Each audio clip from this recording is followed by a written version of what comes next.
Hey, if you enjoyed Jerrad on this episode of The Jerrad Show, check him out on my show. It's The Call of Cthulhu. Yeah, I'm Satan's spawn, but he's not, and it's cool. Check us out at callofcthulhu.com.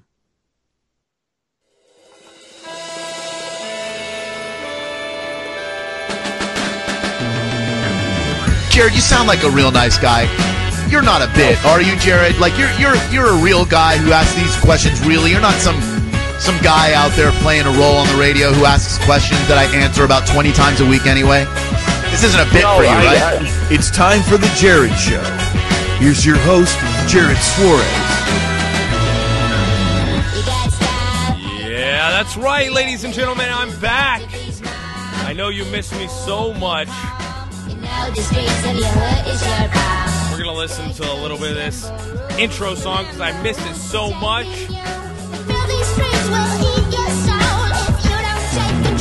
All right, enough of all that. So we're doing a show here. We're back at it. Thanks for you guys for tuning in on JerradShow.com, Stitcher, iTunes, everywhere you tune in. Thank you so much. Tonight, we have a special guest. Every guest is special here on the Jerrad Show, but of course, this one might be a little bit more special than the rest. A couple months ago, I guess, sometime around last year, I got interested in Disney. I went to Disney World as I live here in Florida, and I just wanted to learn some history, some trivia to kind of surprise the people that I was going with and be like, hey, you know that right there, over there, that means this, or that was started back in 19 whatever. And it was a lot of fun. It kind of made me feel like I was a smart guy or whatever. And I looked at some videos online, and after a while, I kind of got interested in Disneyland. And my guest tonight is probably one of my favorite history, trivia, fact givers on YouTube. Justin SCARRED from Live Fast, Die Poor joins me on the podcast tonight. Justin, what's going on, man? Hey, what's up, man? We're getting all technological. Oh, yeah, dude. Connected by technology. It's like that Justin Timberlake and 50 Cent song. I don't know that song, but I am excited. I am excited to be on the Jerrad Show at last. Oh, man. I'm glad to have you here, dude, man.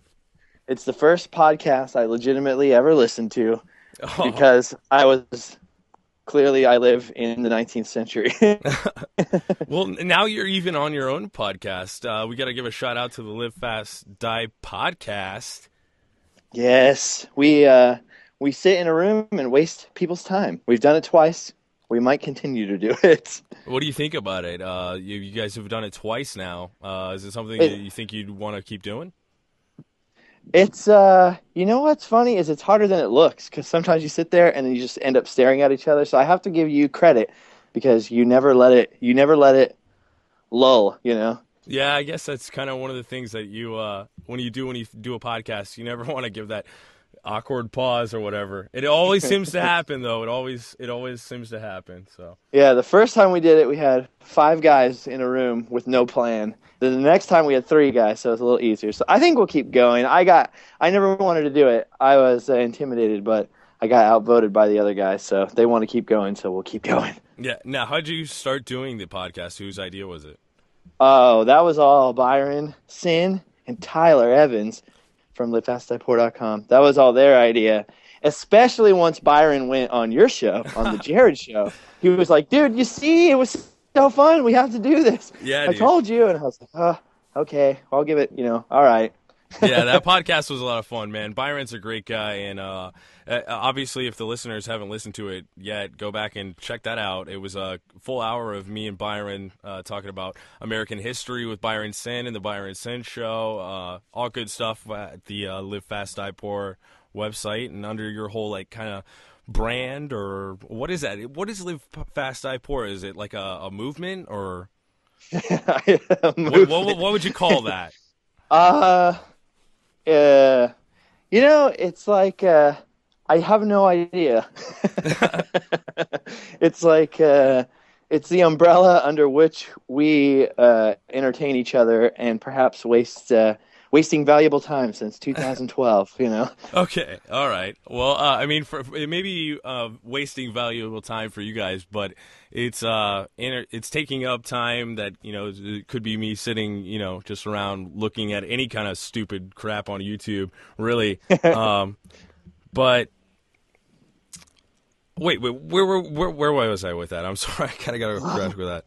LiveFastDiePoor.com, and what is it? Right. Okay. So, I don't know I think that it might be, if I had to put a label on it, I would say it's more of a production company, I guess, for you guys. Maybe. It's really, what it is really we just do a bunch of stupid stuff, make a bunch of stupid videos and podcasts, and we have Tyler writes these articles and stuff, and we just realized one day, like, oh, we all do this weird stuff. We should have a place for it. So we decided that while we were on tour with my band supporting this album called Live Fast Die Poor. And then eventually it was like, we couldn't think of any other better name. So I was like, well, I registered LiveFastDiePoor.com anyways. Let's just use that. And everyone's like, okay. Nice. So there you go. It all spawned from the name of the album. This all came from the name of an album and an ill-fated tour. It was kind of like the tour that the Gilligan's Island people were trying to go on. Didn't end well. But that's okay. It ended in a website. Now, I heard you guys ended in Florida. Is that where you guys ended at? No. Well, I wish we'd have got that far. We got to Hannibal, Missouri. Okay, I must be thinking of the other time when you guys made it out to Walt Disney. Oh, yeah. That was 2010. That was more fun. Okay, well, I mean, obviously you guys are big into the Disney World thing. That's where I found you from, the Randomland videos. When did you start doing the Randomland stuff? Well, I've always lived. Basically, I grew up across the street from Disneyland. Like right next door to Disneyland is the Disneyland Hotel, and then behind that was a crack ghetto. And I was sort of born and raised right there, and my grandparents lived on the other side of Disneyland, one street over. And so I was just always around there. And then my friend Adam, who also does YouTube videos, Adam the Woo, was out here, and he had done a bunch of Disney World videos, and he knew I was a big Disney nerd. And so we went to Disneyland together, and he's been trying to talk me into doing videos for like 2 years previous to that. Like, it's the greatest thing. You got to do it. It's cool.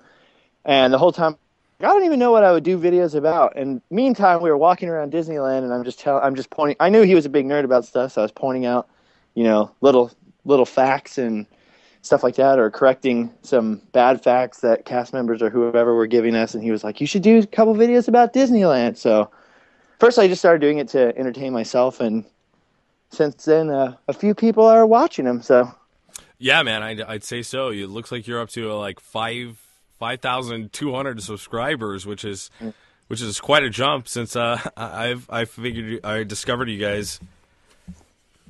I think you guys were at least jumped at least a couple thousand since I found you guys. Yeah, it's weird. I try not to pay attention to that. Whenever I was first in a band, I remember this older guy that had done all these world tours and all this stuff that I happened to know. He told me, he was like, never count heads. Rule number 1, never count heads. Just do your thing and do it because you like doing it. If other people like it, cool. If they don't like it, cool. Yeah. Well, I mean, all the other people obviously see those subscriptions and those hits, man. And I just tell you, when I look on YouTube, if it has a low view count, usually it'll be a stretch for me to look at it, just because there's so much crap on YouTube, man. Yeah. Well, yeah, that's part of the democratization of art, isn't it? Yeah. Anyone can do it. So it kind of takes a while for the good stuff to rise to the top, but hopefully it does. We'll see. Yeah, definitely. Well, I'm sure we'll get into the all the YouTube videos and stuff, but you did mention something there when you first started talking. You grew up right behind Disneyland Hotel? Yeah, right behind. In fact, I remember as a kid, you could see the fire. I mean, we could see the fireworks every night. It would shake the stuff on the shelves and all that stuff. And it's funny, my grandparents moved to Anaheim in 19 1957. So they moved there 2 years after Disneyland was there, and they could see the train going around the park on the little berm that surrounds Disneyland from their front yard. Yeah, before it was all built up with trees and stuff. Yeah.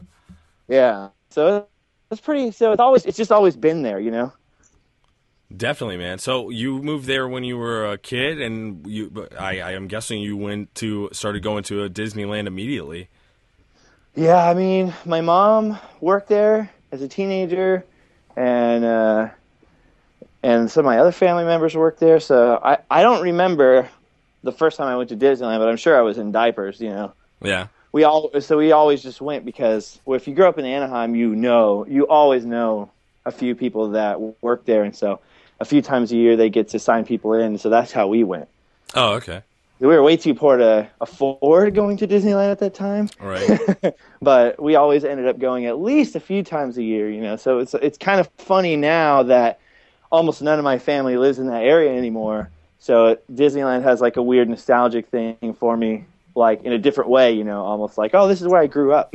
Oh, absolutely, man. You know what's funny is my my aunt and uncle, when Celebration first opened up, my uncle's big into planning. He's actually works on the Hillsborough County Planning Commission here in Tampa. And when they first opened up the Celebration area, they moved over there for a long time, and I was over there. We would go over there and stay with them and kind of make the same association with the family and the park and whatever. Yeah, that's awesome. See, I always wanted to, but I haven't yet made it through Celebration, so I kind of don't know.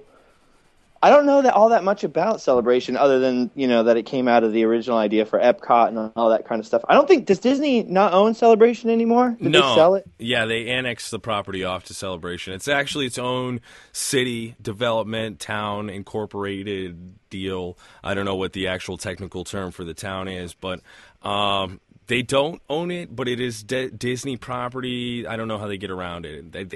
Yeah.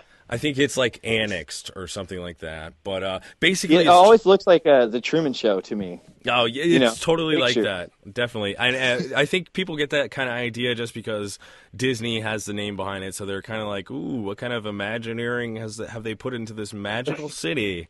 Right. But basically, it's just a suburb, any kind of your modern little town area where they have little, like a Starbucks or whatever in a little town center. Yeah. Like, you know how the suburbs now, they kind of have their own little town center away from the city? Right, right. That's basically what Celebration was way back in 96 when it was first, becoming an idea.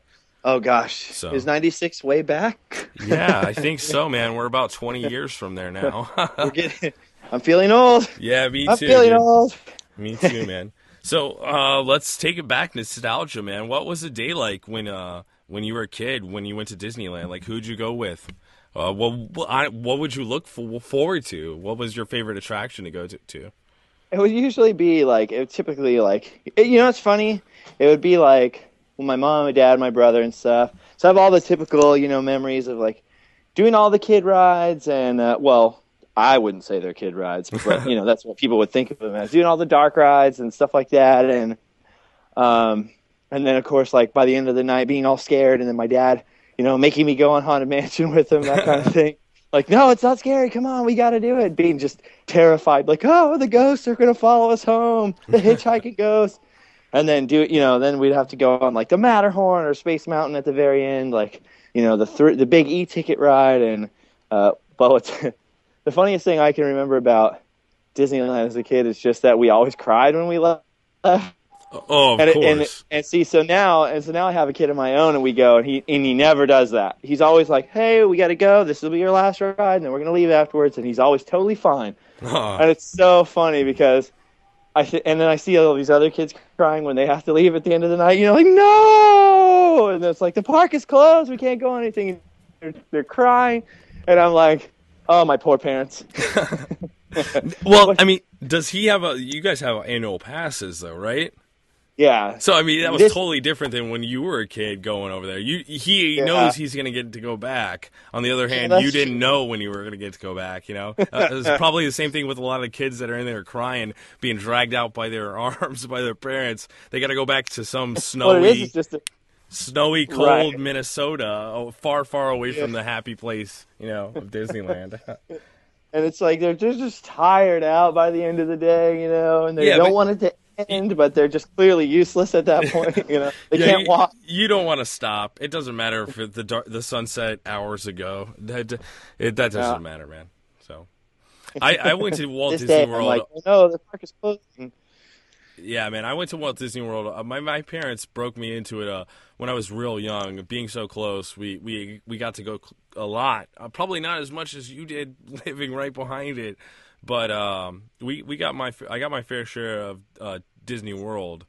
So yeah, see, I all dreamed of going to the world. I didn't make it till 2010, so it took me almost 30 years, but I made it for a little bit. I got to go back. So when I go back, maybe we can podcast together from the inside. Oh, definitely. I'm looking forward to that.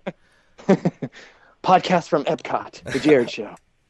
Yeah, man. One of the craziest things about Walt Disney World, I guess I'll ask you this now. I was going to try and save this till a little bit later, but I listened to your podcast earlier, and you had got into a little bit about how Disneyland was better than Walt Disney World. Well, I have to say that, don't I? I guess you do because you're biased. You know, you grew up behind the place.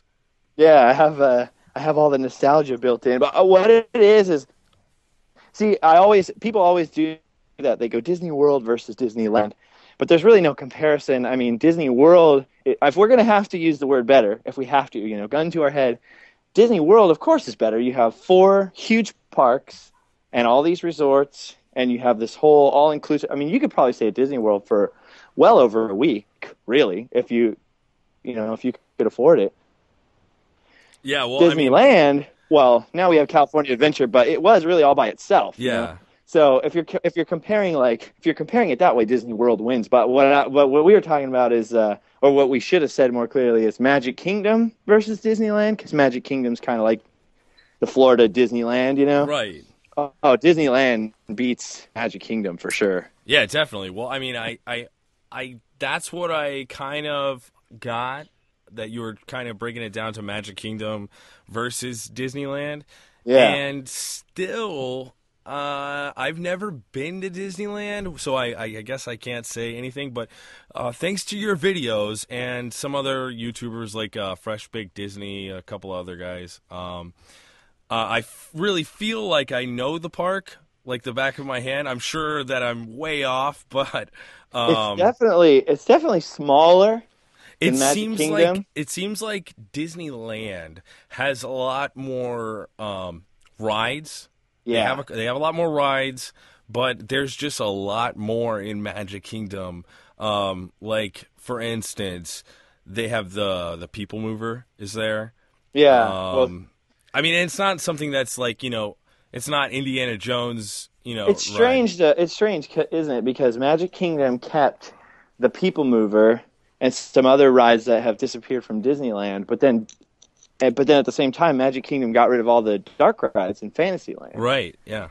Well, I so think it's kind of strange. They're making making way for the new Fantasyland and the dark rides that they have going on with that. I guess the Snow White Dwarf Train is kind of like a combination between a roller coaster and Splash Mountain.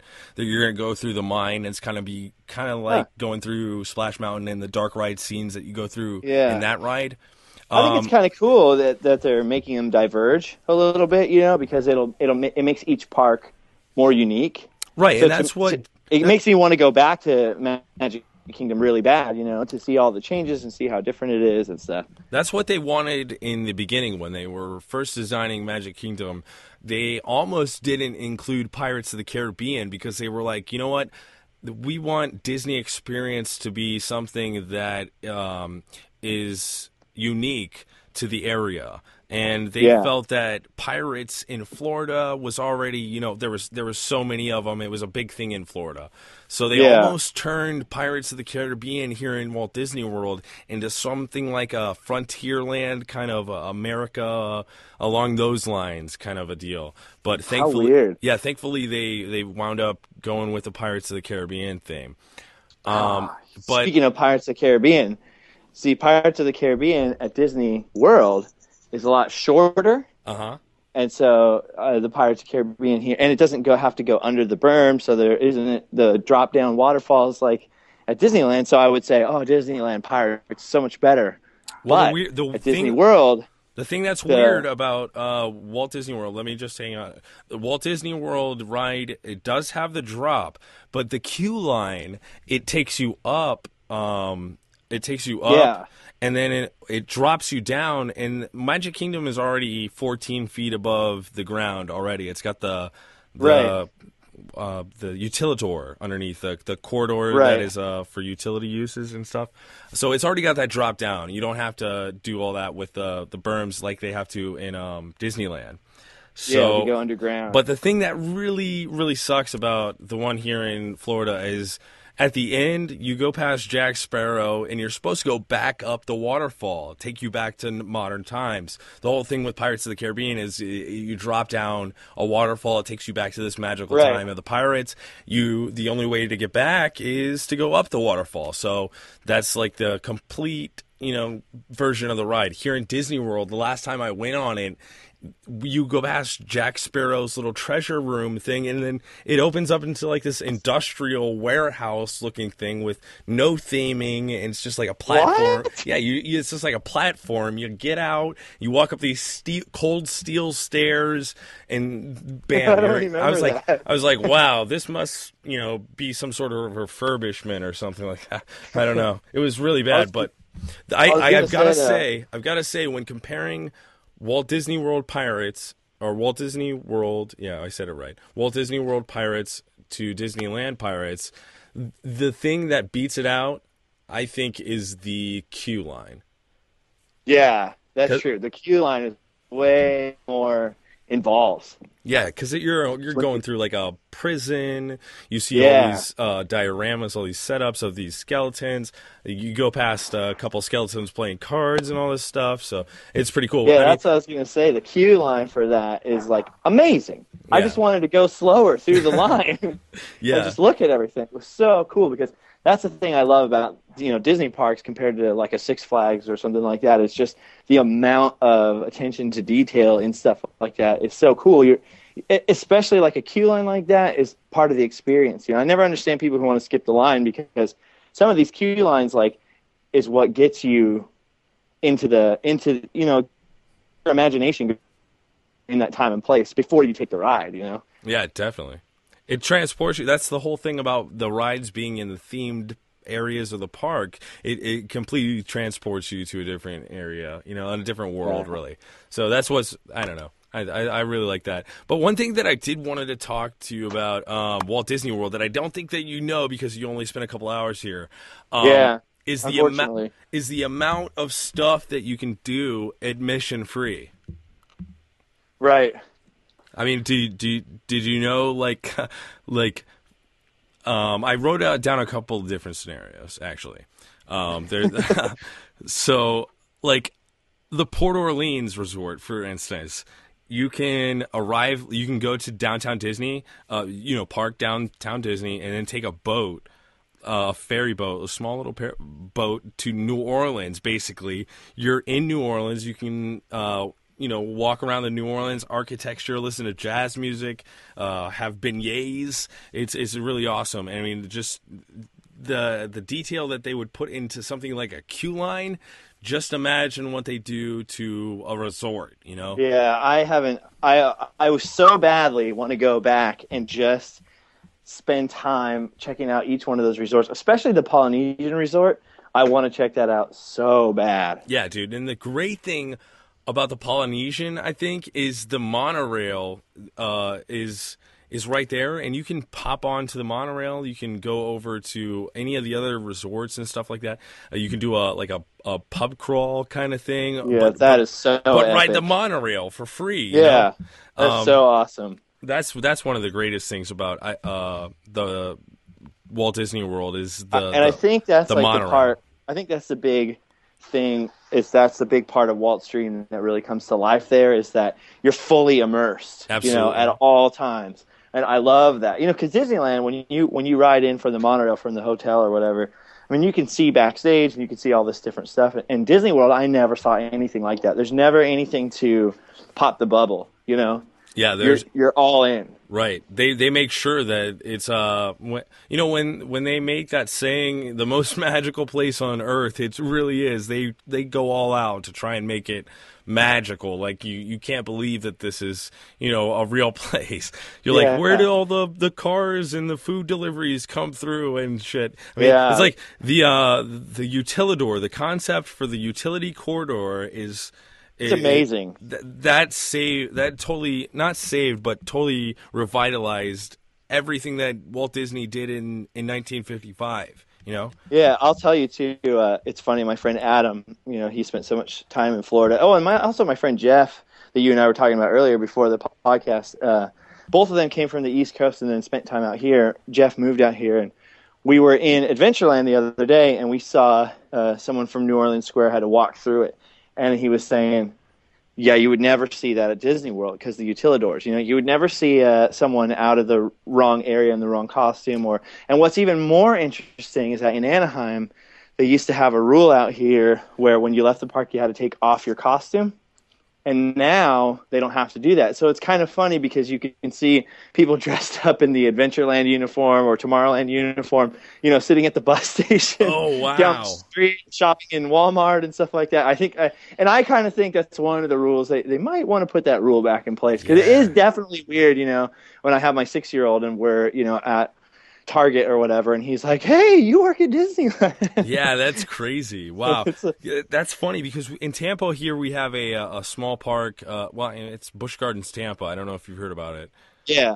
Okay, but it's the same thing. They wear their uniforms out around the town. I've taken a bus to Busch Gardens before, and I've rode the bus with an employee, and there he is, in his uniform and everything. And I totally think that if that happened in Disney World, it would completely destroy all the magic.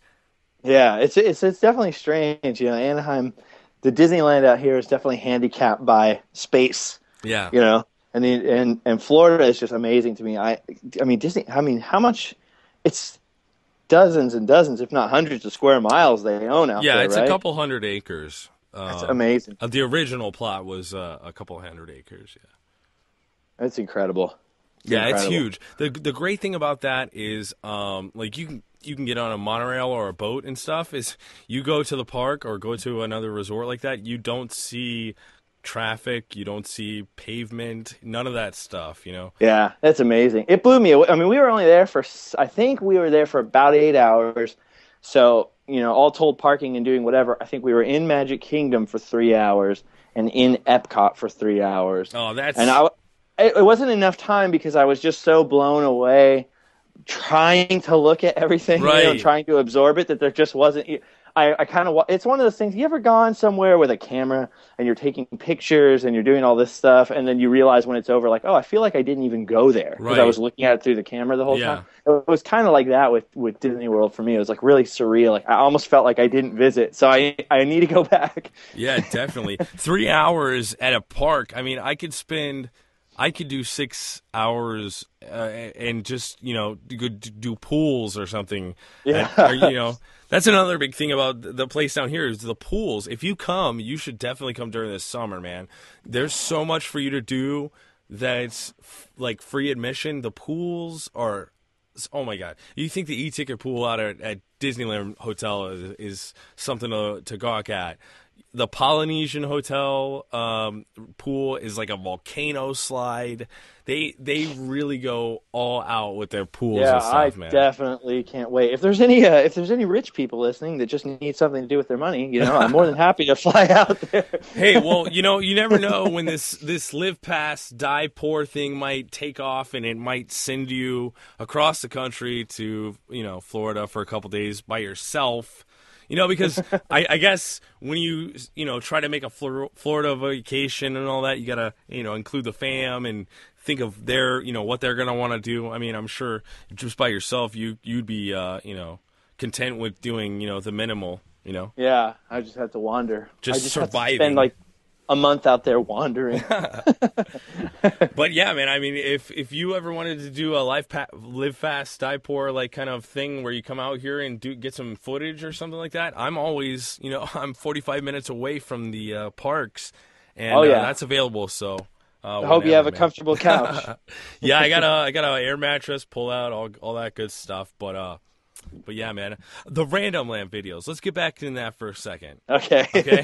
We're all over the place here. We're about halfway through the podcast now. That's my ADHD. I'm sorry about that. I'm just as bad, dude. So it's me and you together. it's a rift made in time, dude. All right, so with Randomland, these videos, where do you get the idea for what you're doing? Like when you get an idea to go, like let's just make for instance, the Raiders of the Lost Ark truck. What did it take for you to research that and actually produce that video? What's weird is like most of them I just know, like I don't know. I couldn't really like pin down where I found certain things out. It just being there so much, I had just like absorbed it or looked at different articles or something over a long period of time to where I just knew the story really well. So especially the first couple of them, I kind of just go point the camera at it. This is what it is, and kind of goof around. And then over time, though, coming across so many like urban legends and so much like mixed information about certain things, I would actually start to do research. And luckily, I mean, there's all kinds of books and people. Disneyland is so weird because it's so well researched. I mean, it's probably more, I would say Disneyland is better researched than the Battle of Gettysburg. You know what I mean? Like people have dissected every little spot in the park. They know which sculptor, sculpted or worked on these certain lampposts. I mean, every little detail is so well documented, and not that there's not new things for them to discover. So luckily, there's a treasure trove of stuff like that, and then there's certain people that I can call up and ask them. But yeah, the Raiders of the Lost Truck one was interesting because when they first put Indiana Jones there, I think we were there on dedication day when they opened it to the public. I was there with my cousin, who's older than me, and so we didn't see the ceremony. It was, obviously there was media everywhere and all this different stuff, but one of the things they handed out this information pamphlet that talked about all the little Easter eggs and some of the people who had worked on the ride. And one of the things they mentioned was that truck out front was actually from Raiders of the Lost Ark. It was an actual movie prop. It still has these handles with golf balls attached to the top for the stuntmen to hold on to and this whole thing. Huh. And it's just weird. It's one of those things that just walking through, I happened to mention to someone. They're like, really? They're like, yeah, that's really the truck. And then they were trying to find it online, and it took them a long time to find anything about it. So that was one of the things where I was like, oh, well, maybe I should do a video about that and just kind of point it out, Yeah, man. Well, so that's awesome that you grew up knowing that little fact. Yeah, it's kind of weird. And then there's other ones, like I just did one about the ticket booths when you used to have tickets for each individual ride. Oh, right. And now they took those out the year before I was born. So I had no way of knowing, firsthand where the ticket booths were or anything like that. So that one was interesting because I had to call people like my aunt and stuff like that and actually read a lot about it. And luckily there's a couple of blogs like Vintage Disneyland Tickets.blogspot.com that have, so much information about the tickets and stuff like that. And so now I'm doing a lot more homework each time, not because I don't know the story already to a certain degree, but just to make sure that, if I'm going to take the time to do this, I want to make sure it's not completely wrong. Yeah. It also seems like you're kind of put a little bit more into the videos, into the production aspect of the videos. That video that you were talking about with the ticket booths, I remember you had some printouts of some tickets that you were, waving around, and I think that one was the one where you started putting graphics in. It might have been the one with a sky ride. I don't know. But it seems like you've been putting a little bit more production into this recently. Is that just because of the popularity? I think it's one of those things where I definitely just do them to keep myself entertained, or that's how they start, and then it's like when you write songs, if you're in a band or something, like you try to write the song you want to hear, so right.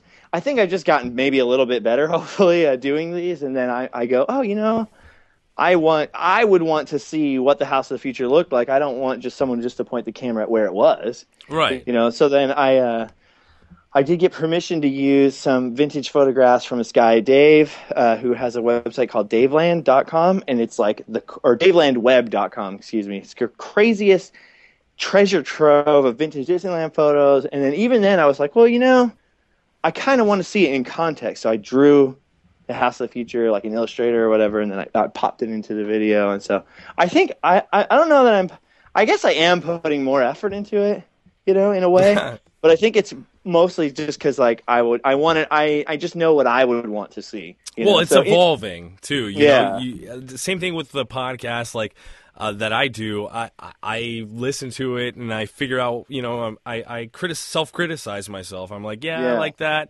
I don't like that. This is what I'd like to do. And I guess that's kind of what is bringing this more production to the videos for you. Yeah. You're self-criticizing yourself. That and one thing I never expected is a lot of kids watch, and so that's really cool. They get really excited about different stuff, or just different people who remember certain stuff, And so then I kind of also feel like, well, I want to do a good job for those people too, I mean, I'm definitely still going to be prone to just rolling around on the ground and sniffing trash cans and doing weird stuff still. But at the same time, I'm like, if I'm going to do a video about the House of the Future, I'm only ever going to do it once. I might as well do the best I can, Yeah, definitely, man. That one's funny because I actually got a hold of Monsanto since they sponsored House of the Future and had built it. And I was talking to this lady in their public relations department back and forth for a long time, trying to get them to get me pictures or give me permission to use some of their archival footage and stuff like that. And it just wasn't going to happen because they were really friendly about it, and they were really appreciative that I wanted to cover the subject and the whole thing.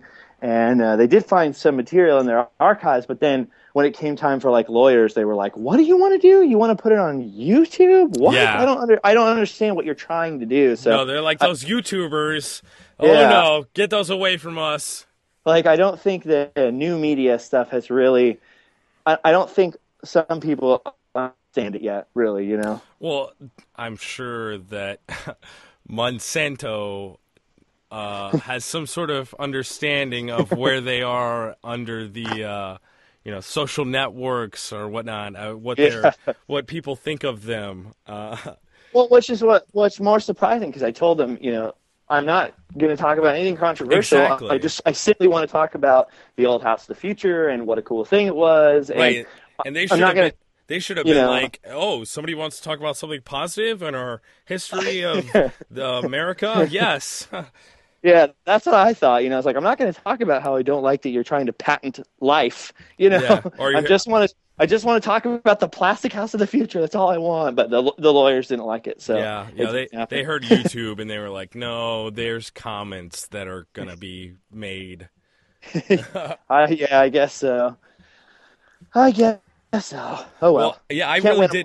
I did enjoy that video. I saw a couple of I guess the old Disneyland video or the TV show Disneyland when they had a little bit of the Monsanto House of the Future, or maybe that was a Monsanto production. I'm not quite sure. I think you put a link to it in that video. Yeah, that's their video, and that's the one I was trying to get permission to use the footage within my own video, because I don't want to use anybody's pictures or anybody's anything without, without permission. It would be weird if all of a sudden you were watching a YouTube video and you're like, hey, there's my picture, or or whatever. So now, it just wasn't meant to be. So I just drew it myself. I was like, all right, I don't need you, DIY. Let's do this myself. It turned out great, man. I love the little drawings and how you throw Frank in there. The little Live Fast Die Poor alien or whatever the heck he is. He's a poverty monster. Okay, he's a monster. Okay, he kind of reminds me of Mike Wazowski from Monsters Inc. People say that, and what's funny is it wasn't on purpose. It was just we were like, we need some kind of thing. Well, you get a cycloptic monster, a single-colored monster. We were thinking we just need an eyeball because of the videos and the articles on the website, and then we need some ears on him, because we also have, stuff to listen to and whatever. We're going to have a podcast. So like, okay, cool. So we just need an eyeball and an ear. And then I was like, just drew this, you know what Frank looks like, just this weird thing. And it just sort of stuck by accident. And for the longest time, we didn't even know what he was supposed to be. So when people would just ask us, like, so what is that? We'd be like, it's Frank. Now, I don't know if the listeners, if they've listened to the Byron Sin podcast or not, but I think that Byron gave away a little bit of information on that podcast that Frank is named after somebody. I don't know if it's on purpose, but Byron's dad's name is Frank. So I was like, hey, you guys, anyone have an idea for a name for this weird drawing? Everyone's like, no. And I was like, well, I'm just going to call it Frank then. And Byron was like my dad? And I was like, sure. Frank. All right, it's Frank. There he is. That's awesome, man. No, Brian's a cool cat, man. I really enjoyed having him on the podcast, and we still stay in touch every once in a while. I try to stay in touch with you guys, you two as well. How did you guys get together? I know he's in the band, The Scarred, but he also does videos for Live Fast, Die Poor. How did you guys get introduced? Byron played, what did he play? He played guitar in a band called Destruct, and we took them on their first tour, The Scarred did, before he was in it, years and years ago, in the before time, in the long, long ago. And so then we just kind of hit it off, because, Byron's like he's just a funny guy. He's a weird, funny guy. Dude, Byron is hilarious. I love Byron Sin, dude. A couple years later, my bass player moved away and moved out of state. So Byron just volunteered to play bass. So then he ended up being in the Scarred. And then through touring, we knew this guy Tyler, who writes articles and stuff from Georgia. And so then he became, really close friends with us. And then when we were supposed to go on that tour in 2012, Tyler was along to write articles about it for Amp magazine, which is no longer a magazine, but at the time, he was supposed to kind of embed himself, as the investigatory journalist on the trip, and he was going to put the whole thing together into a book at the end, and it was this really cool deal. And when the tour fell apart, we basically had the guys in the band and Tyler driving back home across the country at night only because the radiator was leaking in the van. We had no money and no food, and so just through suffering for days and days in the desert and being really bored, we started doing filming those videos with Byron. Just started to stave off boredom and just keep the spirits up. And then when we got home, it was like, well, yeah, let's start this thing. We'll do this website, and we'll put these silly videos online. And so it's becoming now more what it was meant to be, which was like, we're all going to do stuff, and this is sort of just a website where all the different stuff we do to entertain each other is going to live. And so, yeah, we started doing, Tyler wrote most of the scripts, and I did most of the filming and editing for American History with Byron Sin. And then as time went on, it was clear that people didn't really get the joke. A lot of people told me, they're like, I would show them the videos and they wouldn't laugh. And I think they're hilarious, and they wouldn't laugh. And I'd go, so what'd you think? And they're like, I don't know when he's lying or not. Did the guys that started McDonald's really have a giant dick burger on the menu? And I was like, no. It seemed fairly obvious that we were being, funny, but I guess it just didn't work. It just didn't really, I don't know. It didn't pan out. So then we started the Byron Sin Show, which is more like that was a lot Tyler's idea, to start more of like a kind of an ode to, 80s and 90s sitcoms, but just with Byron, just random stuff. Like the newest episode where he he tells his friend Davey about the dangers of smoking. He finds him under the bleachers smoking a cigarette, and has to convince his friend not to smoke, and the whole thing.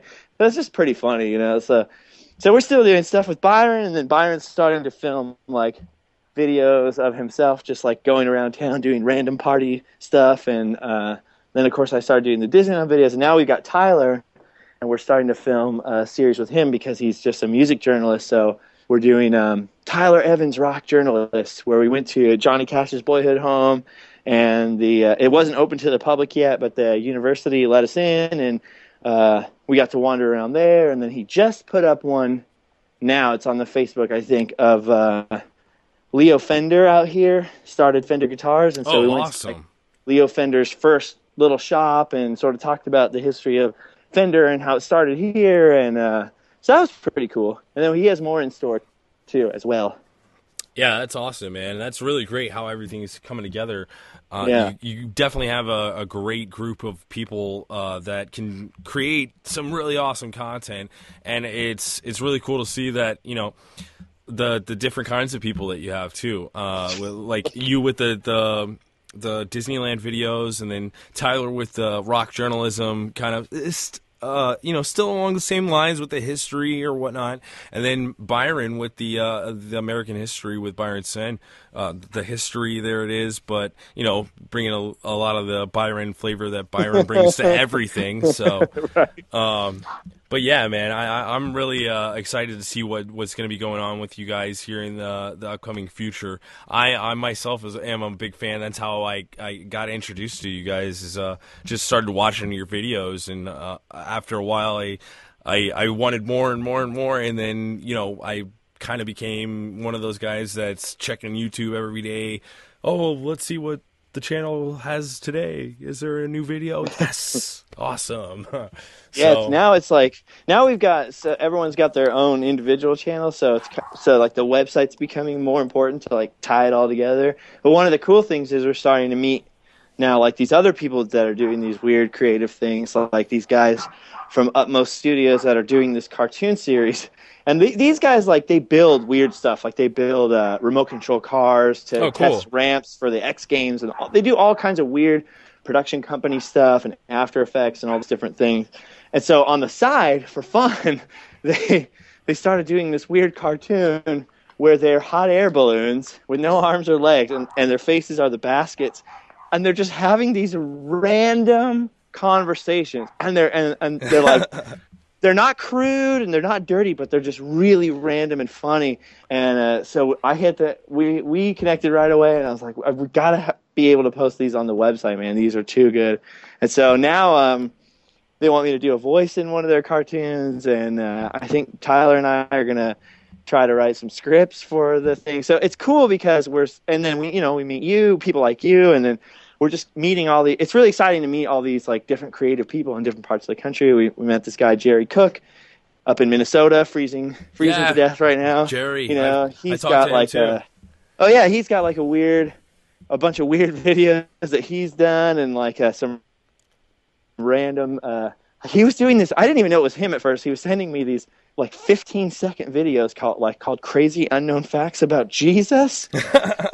And it would just have this weird theme song, and it would have like the buddy Jesus with the thumbs up would pop up, and it'd be like Crazy Unknown Facts About Jesus, and it's like Jesus has a brother named Jeff. It's Crazy Unknown Facts About Jesus. Just weird random stuff. So and then he's helped us out by like sending us some cool stickers, and it's just really cool to meet all these different people who are into different stuff, that I would have never met playing and touring in a punk band, that I can now meet and just sort of get to know all these people from different walks of life, and then we all have like these weird things in common. We're all big dorks about just different weird stuff, whether it's Disneyland or history stuff or just random comedy, so that's pretty cool. It's pretty exciting.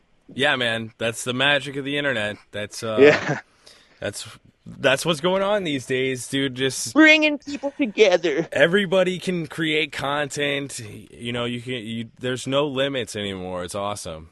So it's really cool, and and I have to give a lot of credit to my friend Adam, because we were on tour together, our bands, and then he was starting to do these YouTube videos. And at first, I mean, no one was watching him, and you know, he'd have like 50 views, and his own friends, because he was in a band like me, his own friends that were like band people would be like, "What are you doing, man? You know, it's so silly, and you know, why are you wasting your time with YouTube?" And I remember him years ago saying, "You just wait and see. You know, I'm going to sell all my possessions. I'm going to pay off my van, and I'm going to live in my van and just make YouTube videos until it works itself out." And so far, and he's managed to do it, and it's the most amazing thing. He wanders like all over the country to this random places, and does all this stuff. So he was a big part of encouraging me to come out from behind the camera and like do stuff, you know, in front of the camera, and like be a bigger part of my own thing, I guess. Yeah. You know? And so give him I credit. I think that you know, knowing that now, it seems like Adam kind of probably was, you know, helpful in the fact that brought you the crazy, you know, silly voices out of you. And I kind of think that Disney World or Disneyland kind of just does that to us. You know, normally whenever you get into Disneyland or Disney World, you kind of start acting like a kid, you know, making crazy voices and stuff. I found myself doing it in the past before, but I'm just always like that. Actually, you can go back. That was the thing with me and Adam, is we're exact same in that way. Like if you go back, Adam did the tour documentary of our two bands on tour, and it's on YouTube if you look up the Scarred and the New Threat on tour or whatever, and it's like an hour-long or 2-hour-long video. Oh, and you just see that both was of us the first. Wait a second. That was the first Byron Sin American History with Byron Sin.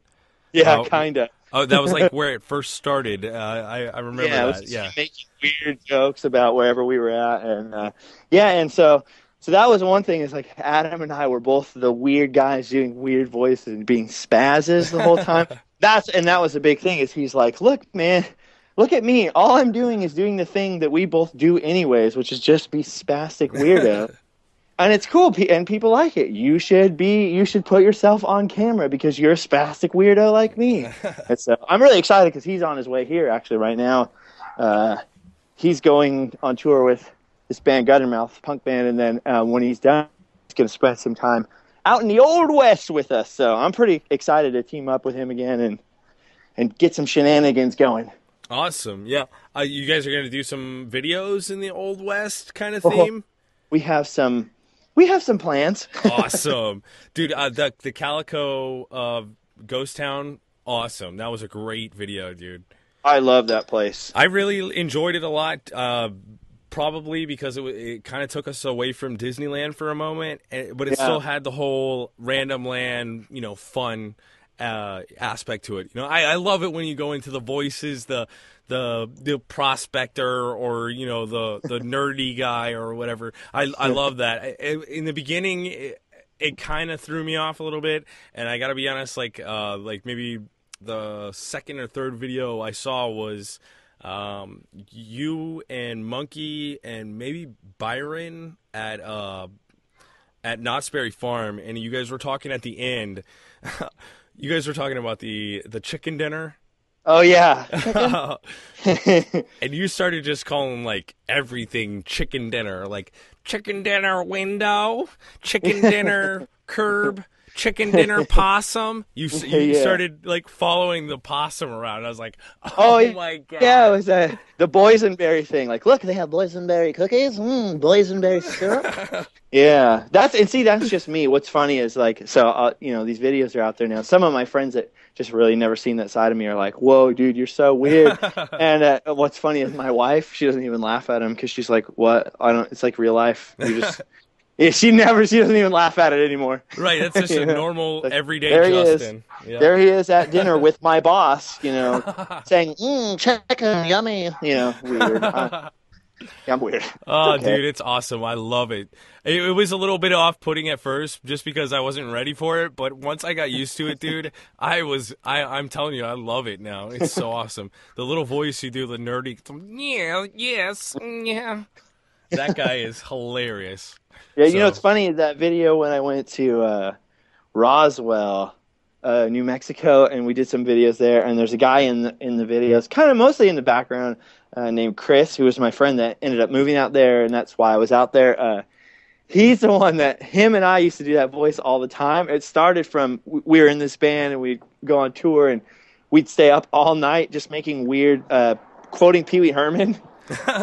And then just morphed from there into this weird voice like, geez, yes. And then that's, I got to give props to Chris Warren out there somewhere in TV land for that one.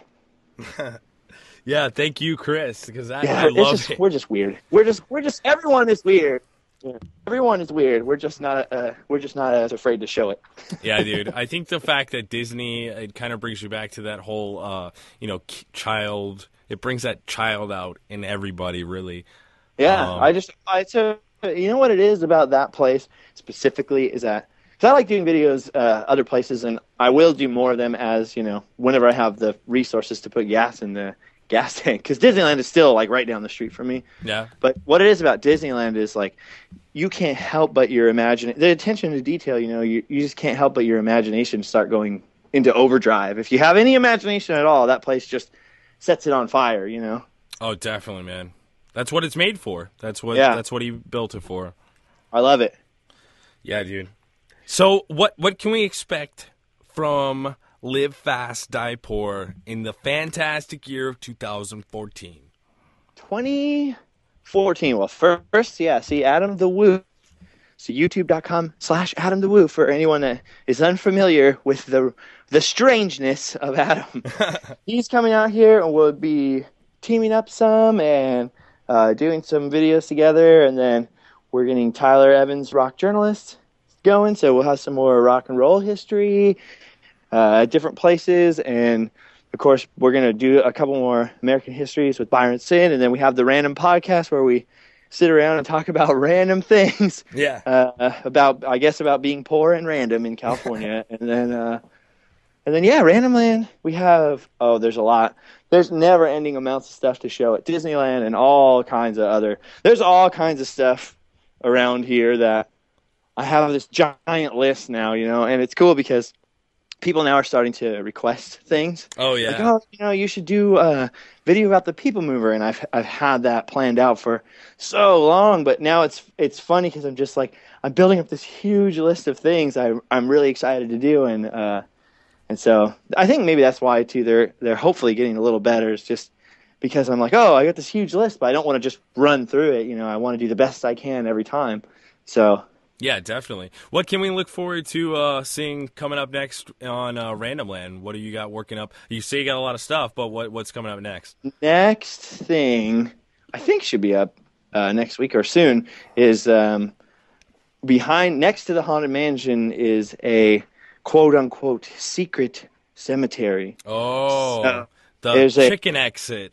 There's a cemetery on the other side of the Haunted Mansion that the line goes around that used to be the wheelchair access path. It still is sometimes, but mostly unused. And the way the pet cemeteries all got started at the Haunted Mansion was one of the Imagineers named Kim Irvine was walking by there one day and realized, like, well, the poor people in the wheelchairs coming up this way have nothing to look at. There's no theming. There's just a patch of grass over the top of the exit.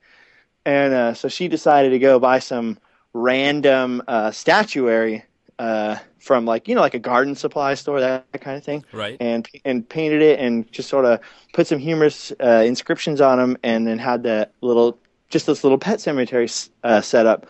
But it's such a big hit that they ended up adding it to the main queue area, and then I think they have it at Disney World now too, and I think at Tokyo, and so it's just kind of expanded. So now all the different Haunted Mansions and Phantom Manor and all that stuff, they all have these pet cemeteries now. Right. And so the original one at Disneyland is off in the side area where people don't really know where it is. So I went back there and filmed that, and hopefully that will be up very, very soon.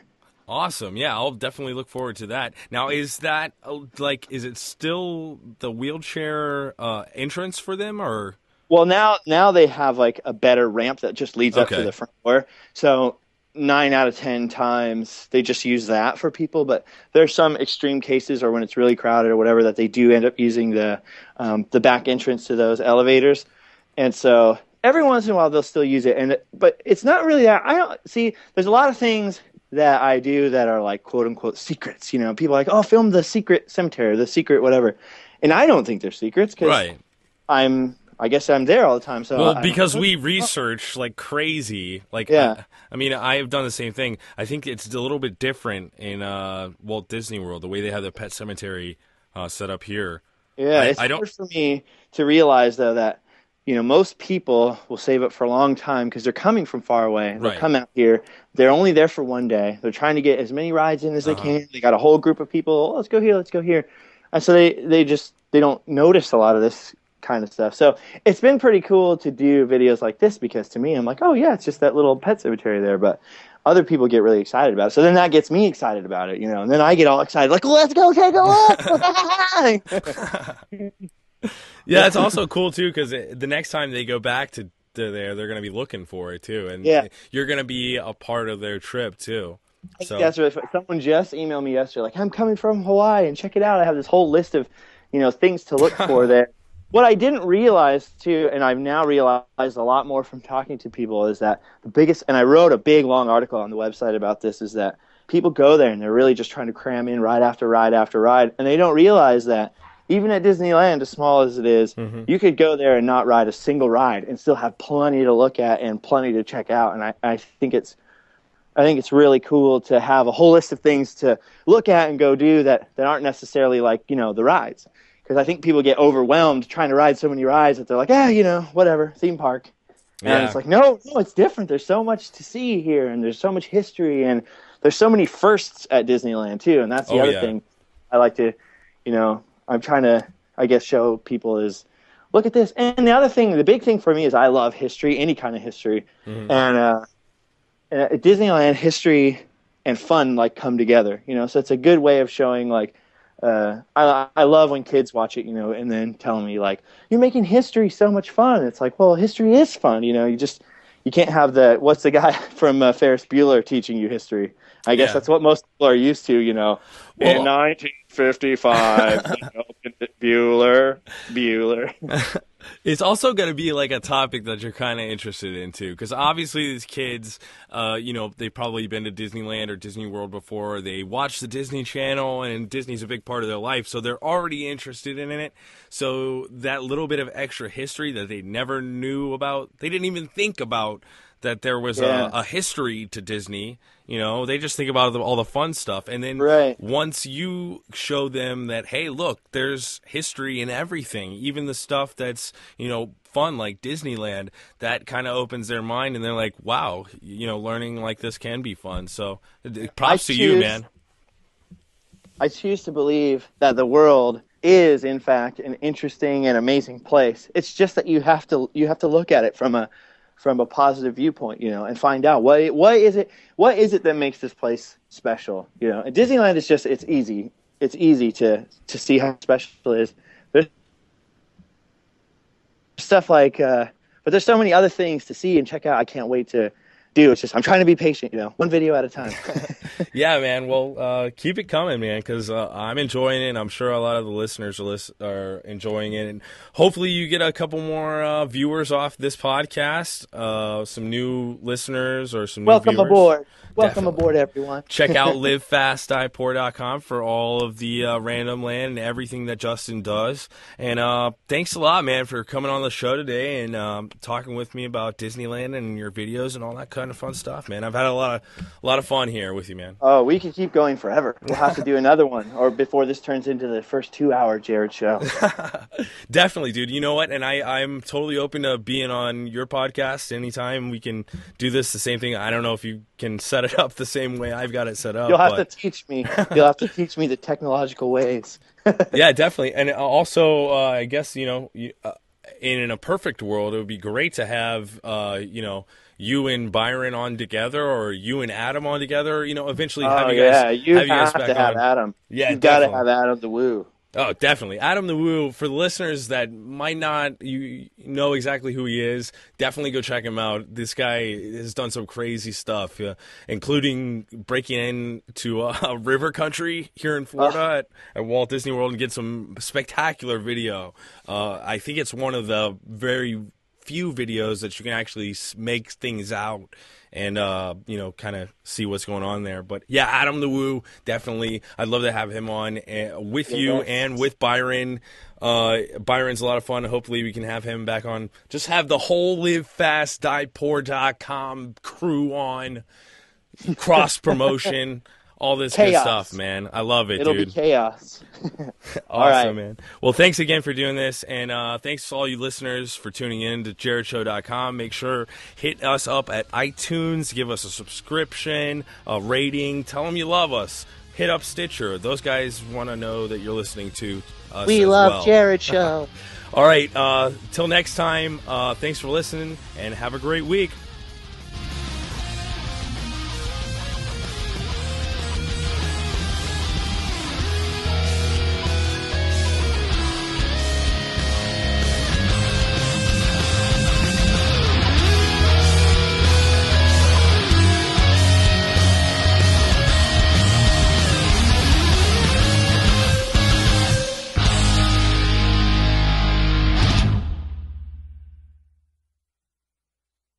This episode of The Jerrad Show has been brought to you by ViralVideoNow.com. It's just a place where you can check out some videos every now and then that might be cool. Check it out, ViralVideoNow.com.